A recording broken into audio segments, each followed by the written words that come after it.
Welcome to The Explainer. Today, we're taking on a topic that literally affects almost everyone at some point, yet it kind of operates completely in the shadows. We're talking about advanced psychological self-defense, specifically how to navigate and disarm dark psychology. My goal for you today is actually pretty simple, but it's powerful. We're going to take all that confusion, that self-doubt, and the sheer exhaustion of manipulative relationships, and we're turning it into actionable clarity. By the end of this explainer, you'll be able to see the invisible strings being pulled all around you, and way more importantly, you're going to know exactly how to cut them. Okay, let's dive right into this. Here's our structured survival guide for today. We're going to cover everyday dark psychology, the types of manipulators out there, their specific playbook, how to spot the red flags, and finally, how to build your defenses. So, Section 1, Everyday Dark Psychology, or what I like to call the invisible levers of control. You know, when we hear terms like dark psychology or manipulation, it's super easy to just picture some cinematic villain or a criminal mastermind. But the reality, it's way less theatrical and honestly, far more common. It happens at work, in dating, and in our closest personal relationships. So let me ask you a question, and I want you to really think about this for a second. Have you ever found yourself apologizing for something that absolutely was not your fault? Have you ever walked away from a conversation feeling entirely drained, confused, or somehow convinced that you were the bad guy, even when you went into it knowing you had a totally valid point? Well, if you're nodding your head right now, I really want to validate that experience for you. You aren't crazy, and you are definitely not alone. You were likely on the receiving end of a very calculated tactic. Clinically speaking, dark psychology is the act of influencing someone psychologically in a harmful or exploitative way to facilitate the manipulator's personal aims. Basically, it's a subtle, underhanded form of control.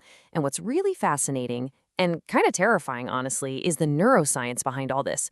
When someone uses high-pressure tactics against you, your brain's threat detection center, the amygdala, triggers this massive cascade of stress hormones. That's exactly why you get that sudden tight jaw, a racing heart, or start breathing shallowly.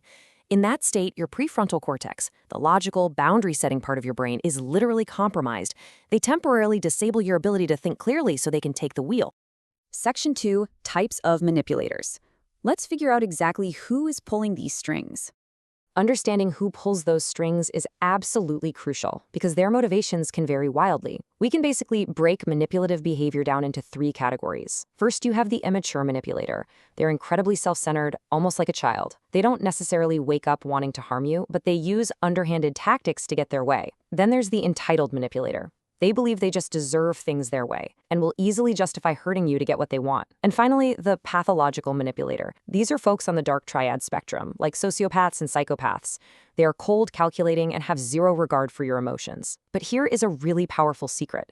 You can actually use these exact tactics to figure them out. When you see someone constantly projecting, guilt-tripping, or playing the victim, it's actually a glaring roadmap to their own hidden pain. A lot of everyday manipulators in those immature and entitled categories use these tactics as learned survival mechanisms from deeply dysfunctional upbringings. What they're doing is masking severe emotional distress, deep insecurity, and a profound emptiness. By spotting the tactic, you don't just protect yourself, you look right past their mask to the hidden pain of the insecure person underneath. Now, a quick caveat. Understanding their pain is incredibly empowering, but it absolutely does not mean you have to tolerate their abuse. Moving right along to Section 3, the playbook. These are the specific weapons of emotional control. We're going to do a rapid-fire blitz through the most common tactics here, mostly because manipulation relies entirely on staying hidden. The second you put a name to the behavior, you instantly strip the manipulator of their covert power. You make the invisible visible. First up is love bombing. This is super common during the initial grooming phase of a relationship. The manipulator essentially drowns the target in excessive affection, constant attention, and overwhelming praise. But the goal here isn't genuine connection. Not at all. The goal is to create this intense emotional bond and a rapid, intense dependency. Spoiler alert, they probably aren't your soulmate after 24 hours. By flooding your system with all that flattery, they completely bypass your logical defenses. It's the kind of thing that leaves you thinking, man, they are just too good to be true. And you know what they say, if it feels too good to be true, it probably is. The real tragedy of love bombing is that once you're hooked, the manipulator will suddenly pull all that affection away. It's a tactic called love denial, and they use it to control your behavior through panic and intermittent reinforcement. It's a total emotional roller coaster. Next up, we have one of the most insidious tactics out there. Gaslighting. This is the systematic distortion of facts, memories, and events. The manipulator basically sets themselves up as the ultimate mental authority in your life. They might start small, maybe denying some minor agreement you two had, but gradually they ratchet up the intensity. The whole point of gaslighting is the deliberate erosion of your reality until you are entirely dependent on their version of events. You'll hear phrases like, "You're just overreacting," or "You're being way too sensitive," or the classic, "That literally never happened." It's a highly calculated move to minimize your feelings and slowly chip away at your confidence. Look, when someone consistently invalidates your experience to the point where you feel like you need them to act as your personal GPS for reality, you are being gaslighted. This escalation of gaslighting is often captured in an acronym known as DARVO. That stands for Deny, Attack, and Reverse Victim and Offender. Let's imagine a couple, Alex and Sam. Sam feels hurt by something Alex did and tries to bring it up calmly.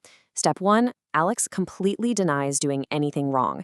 Step 2, Alex attacks Sam's character, maybe saying something like, "Why are you always so unbelievably insecure?" Step 3, Alex reverses the roles entirely, claiming he's actually the one being unfairly attacked and abused by Sam's complaining. And suddenly, Sam is the one apologizing. It is a masterful, deeply toxic trap that forces the victim to play defense instead of holding the actual aggressor accountable. All right, Section 4, Spotting the Red Flags. It is time to learn how to trust your gut again. Your absolute first line of defense is actually your own body. Remember that amygdala response we talked about earlier? You have to start trusting that somatic, physical feeling in your gut when something just feels off, when the math simply doesn't add up, or when you feel inexplicably anxious around a certain person. Consider the contrast for a second. In a healthy dynamic, you have a solid balance of emotional give and take, mutual respect, and accountability. But in a manipulative dynamic, you'll experience stonewalling, silent treatments, and this overwhelming, exhausting feeling of walking on eggshells. That is the ultimate red flag right there, when your daily decisions are no longer based on what you actually want to do, but are structured entirely around trying to avoid the negative reactions or punishment of the other person. Let's look at how these red flags can show up across totally different areas of our lives. Say a romantic partner starts isolating you from your friends and family because they claim your friends just don't understand your love. That is a massive boundary violation. But guess what? It is the exact same structural red flag as a boss who gives one employee a raise but gives the rest of the team a pizza party to deliberately foster jealousy, competition, and division, which is a tactic called triangulation. So whether we're talking about a professional setting or a personal one, inconsistency, toxic communication, and a complete lack of accountability are universal warning signs. And finally, Section 5, Your Defenses. It's time to build your shield. So the crucial point is, just knowing the tactics is only half the battle. Now we need to talk about how you actually protect yourself. Let's start with a phenomenal short-term strategy for those situations where you simply cannot immediately escape the toxic individual. Maybe it's a coworker you have to sit next to, a co-parent, or a tricky family member at a holiday dinner. It's called the greyrockmethod. The whole goal here is to become as uninteresting, unresponsive, and emotionally flat as a literal gray rock. You see, manipulators with dark personality traits actually need to get an emotional rise out of you. They thrive on conversational chaos and drama. Here's exactly how you execute it. First, you show absolutely no emotion.